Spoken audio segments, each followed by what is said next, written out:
Hello friends, இன்றைக்கி நம்ம வீடியோவில் எதை பற்றி பேச போகிறோம்னு கேட்டிங்கன்னா, கிட்டத்தட்ட டாக்ஸிக் படத்தோட டீசர் இப்போ ரிலீஸ் ஆகிருந்தோம்னா மிகப்பெரிய அளவில் ட்ரெண்டிங்கில் வந்து தான் போயிட்டுருக்கு. பட் அந்த கதை உண்மையாக நடந்த ஒரு ஸ்டோரி இன்ஸ்பயர் பண்ணி தான் வந்து எடுத்திருக்காங்க. ஸோ அதோட ஸ்டோரி தான் மெயினாக இன்றைக்கி வந்து பார்க்க போகிறோம். ஸ்டோரியில் ரியல் லைஃப்பில் நடந்த ஒரு மிகப்பெரிய ஒரு சம்பவத்தை வந்து பற்றி தான் வந்து பார்க்க போகிறோம். ஸோ பேசிக்காக வந்து பார்த்தீங்கன்னா, இப்போ ஒரு படம் எடுக்கிறாங்கன்னா அது வந்து பார்த்திங்கன்னா நார்மலாக வந்து ஏதோ ஒரு உண்மையாக நடந்த கதையை இன்ஸ்பயர் பண்ணி தான் எடுப்பாங்க. ஸோ ரீசெண்டாக வந்து அமரன் படத்தை கூட பார்த்துருப்பீங்க. மேஜர் முகுத்துன்னு சொல்லி ஒருத்தரோட கதையை இன்ஸ்பயர் பண்ணி தான் எடுத்திருப்பாங்க. மேஜர் முகுந்துன்னு சொல்லி உண்மையாக ஒரு நபர் வாழ்ந்தார்னு சொல்லி கேட்டிங்கன்னா, உண்மையாக ஒரு நபர் கிட்டத்தட்ட அந்த ஸ்டோரியில் வந்து மேக்ஸிமம் எல்லாமே உண்மையாக தான். பட் சில விஷயங்கள் மட்டும் வந்து சினிமாவுக்காக வந்து நிறைய விஷயங்கள் மாற்றிருப்பாங்க. அதே மாதிரி தான் இப்போ டாக்ஸிக் படத்துலேயே வந்து சினிமாவுக்காக நிறைய விஷயங்கள் மாற்றிருந்தாலுமே கூட மெயினான ஸ்டோரி வந்து பார்த்தீங்கன்னா இதுதான் சொல்லி சொல்லப்படுது. கிட்டத்தட்ட கோவாவில் நடந்த ஒரு சம்பவத்தை இன்ஸ்பயர் பண்ணி தான் எடுத்திருக்காங்க. ஆப்ரேஷன் விஜய்ங்கிற ஒரு சம்பவத்தை 1961 கிட்டத்தட்ட இப்போ இருந்து ஒரு 66 வருஷத்துக்கு முன்னால் நீங்கள் கோவாவுக்கு போகணுன்னா யோசிச்சு பாருங்கள். ஃப்ரெண்ட்ஸ் எல்லாம் சேர்ந்து ஒரு ட்ரிப்பு பிளான் பண்ணும்போது கோவாங்கிற அந்த ஒரு வார்த்தை இல்லாமல் ட்ரிப் பிளானே நீங்கள் பண்ணியிருக்கவே மாட்டீங்க. அப்படிப்பட்ட ஒரு கோவாவுக்கு நீங்கள் 66 வருஷத்துக்கு முன்னால் போகணுன்னா பாஸ்போர்ட் எடுத்து தான் போகணும்னு சொன்னால் உங்களால் நம்ப முடியுமா? என்னடா பேசுகிற, இந்தியாவில் தான்டா கோவா இருக்குது, கோவாக்கு எதுக்கிற பாஸ்போர்ட் எடுக்குன்னு சொல்லி நிறைய பேர் கேட்பீங்க. பட் அதுதான் வந்து தப்பு. கோவா வந்து பார்த்தீங்கன்னா கிட்டத்தட்ட 1961 அந்த காலங்களில் வந்து பார்த்தீங்கன்னா போர்ச்சுகல் அவங்களோட கண்ட்ரோலாக தான் இருந்ததுன்னு சொல்லி சொல்லப்படுது. போர்ச்சுகல் வந்து வேர்ல்டு மேப்பில் ஏதோ ஒரு மூலையில் வந்து கடைசியில் இருக்கும். பட் அவங்க அங்கேருந்து இங்கே வந்து பார்த்தீங்கன்னா நம்ம கோவா வந்து கண்ட்ரோல் பண்ணிட்டு இருந்திருக்காங்க. அது மட்டும் இல்லாமல் 1947 இந்தியா சுதந்திரம் வாங்கினதுக்கு அப்புறமும் கூட கோவா வந்து பார்த்தீங்கன்னா இவங்க தான் வந்து கண்ட்ரோல் பண்ணிருக்காங்க, போர்ச்சுகல்.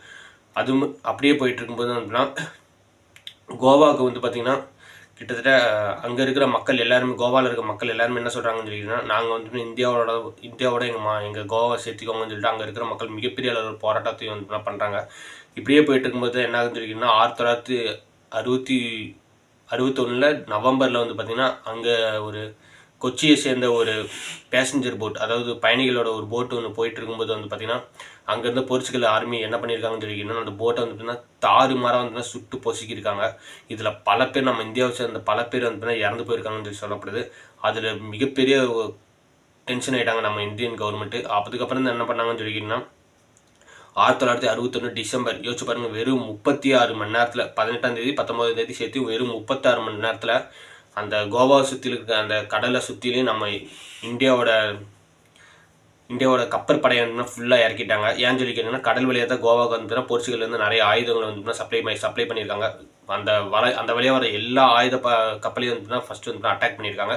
நெக்ஸ்ட்டு வந்து பார்த்திங்கன்னா அங்கே மிகப்பெரிய அளவில் ஒரு அட்டாக் போயிட்டே இருக்கும்போது தான் இங்கே நம்ம இந்தியன் ஆர்மி வந்து போர்ச்சுகலுக்குள்ளே பூந்து மிகப்பெரிய ஒரு அங்கே இருக்கிற ஆர்மியெல்லாம் மிகப்பெரிய ஒரு அட்டாக் பண்ணி இந்தியா வந்து பார்த்திங்கன்னா கோவா வந்து பார்த்திங்கன்னா நம்ம இந்தியாவோட வந்து பார்த்தீங்கன்னா, அதாவது அங்கேருந்து கோவாலேருந்து போர்ச்சுகல் வந்து நம்ம இந்தியாவோட வந்து சரண்டர் ஆகிடுறாங்க. கிட்டத்தட்ட அங்கேருந்து ஒரு மிகப்பெரிய ஒரு அதிபர் ஒருத்தர், அந்த போர்ச்சுகலோட அதிபர் ஒருத்தர் வந்து அந்த கோவாவை கண்ட்ரோல் பண்ணுறது மிகப்பெரிய ஒரு நபர் வந்து இந்தியாவில் வந்து சரண்டர் ஆகிடாரு. ஸோ அதுக்கப்புறமேல் தான் வந்து கோவா வந்து பார்த்தீங்கன்னா இந்தியாவோட வந்து ஜாயின் ஆயிடுச்சு. இப்படியே போயிட்டு இருக்கும்போது தான் வந்து கோவா வந்து பார்த்தீங்கன்னா தனி ஸ்டேட்டாக அறிவிக்கலாமா இல்லை மகாராஷ்டிராவோட சேர்த்து ஒரு ஊர் மாதிரி வச்சுக்கலாமான்னு சொல்லி நிறைய பேர் ஓட் கேட்டிருக்காங்க.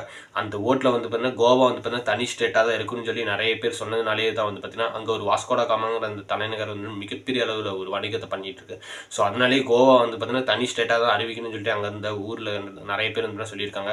ஸோ இதுதான் வந்து பார்த்தீங்கன்னா மிகப்பெரிய அளவில் இப்போது டாக்ஸிக் படத்தோட மெயின் ஸ்டோரியே இதுதான் சொல்லி நிறைய பேர் வந்து சொல்லிட்டு இருக்காங்க. அது மட்டும் இல்லாமல் சிங்கப்பூரில் ஒரு ஈவெண்ட்டில் வந்து இந்த ஸ்டோரி வந்து லீக் பண்ணியிருக்காங்கன்னு சொல்லி ஒரு விஷயம் வந்து சொல்லிட்டு இருக்காங்க. ஸோ அந்த எந்த அளவுக்கு உண்மைன்னு சொல்லி தெரியல. இப்போ அந்த விஷயம் வந்து பிளாக் பண்ணிட்டாங்களாமா. பட் இது தெரியாமல் ஒரு விஷயம் வந்து லீக் ஆகிருக்கு சிங்கப்பூரில். இதுதான் மெயினாக வந்து சிங்கப்பூர் டாக்ஸிக் படத்தோட ஒரு மெயின் ஸ்டோரின்னு சொல்லி சொல்லப்படுது. ஆப்ரேஷன் விஜயில் ஒரு மெயின் ரோல் வந்துன்னா யாஸ் அவர்கள் நடிக்கிறாங்கன்னு சொல்லி சொல்லப்படுது. ஸோ தேங்க்ஸ் ஃபார் வாட்சிங். Bye friends. உங்கள் ஃப்ரெண்ட்ஸ் யாராவது வந்து பார்த்தீங்கன்னா மறக்காமல் இந்த கண்டிப்பாக டாக்ஸிக் படத்தை பற்றி யாரோ ஒருத்தராவது வந்து பேசியிருப்பாங்க. அப்படி பேசியிருந்தாங்கன்னா அவங்க ஃப்ரெண்ட்ஸுக்கு இது ஷேர் பண்ணியிருந்தோம்னா பாரு டாக்ஸிக் படத்தோட ஸ்டோரி இதுதான்டான்னு சொல்லி யூடியூப்பில் போய் சர்ச் பண்ணி பார்க்க சொல்லுங்கள். ஆப்ரேஷன் விஜய்ன்னு சொல்லி நிறைய விஷயங்கள் நீங்கள் இன்னும் கற்றுக்கலாம். ஸோ தேங்க்ஸ் ஃபார் வாட்சிங். Bye friends.